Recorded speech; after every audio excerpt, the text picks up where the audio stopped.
കാസർഗോഡ് തലപ്പാടിയിൽ വാഹനാപകടത്തിൽ 4 പേർ മരിച്ചു. അമിത വേഗത്തിൽ എത്തിയ കർണാടക RTC ബസ് നിയന്ത്രണം വിട്ട് ഓട്ടോറിക്ഷയിലേക്കും ബസ് കാത്തിരിപ്പ് കേന്ദ്രത്തിലേക്കും ഇടിച്ചു കയറി. സിജു കണ്ണൻ ചേരുകയാണ്. സിജു, എപ്പോഴായിരുന്നു അപകടം? വിവരങ്ങൾ.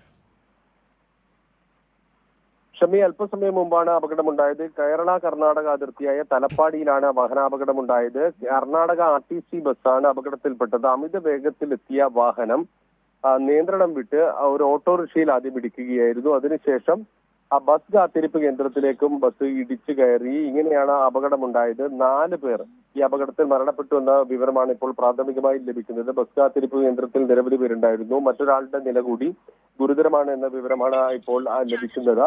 അപകടത്തിൽ പെട്ടവരെ മംഗലാപുരത്തെ സ്വകാര്യ ആശുപത്രികളിലേക്കാണ് മാറ്റിയത്. ഇവരുടെ പേര് വിവരങ്ങൾ നിലവിൽ ലഭ്യമായിട്ടില്ല.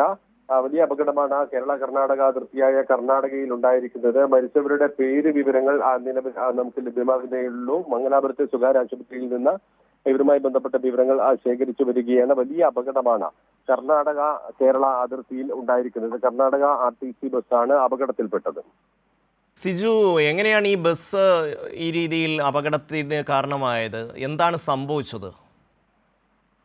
ഷമി, അപകടത്തെക്കുറിച്ചുള്ള വ്യക്തമായ വിവരങ്ങൾ ലഭ്യമാകുന്നതേയുള്ളൂ. പ്രാഥമിക വിവരങ്ങൾ മാത്രമാണ് ഇപ്പോൾ ലഭ്യമാകുന്നത്. നമുക്ക് ആ സ്ഥലത്തുണ്ടായിരുന്ന ആളുകളിൽ നിന്ന് നിലവിൽ ലഭ്യമാകുന്ന കാര്യങ്ങൾ, ഈ ബസ് അമിത വേഗത്തിലായിരുന്ന ബസ് നിയന്ത്രണം വിട്ടു എന്ന രീതിയിലുള്ള വിവരങ്ങളാണ് ഇപ്പോൾ ലഭിക്കുന്നത്.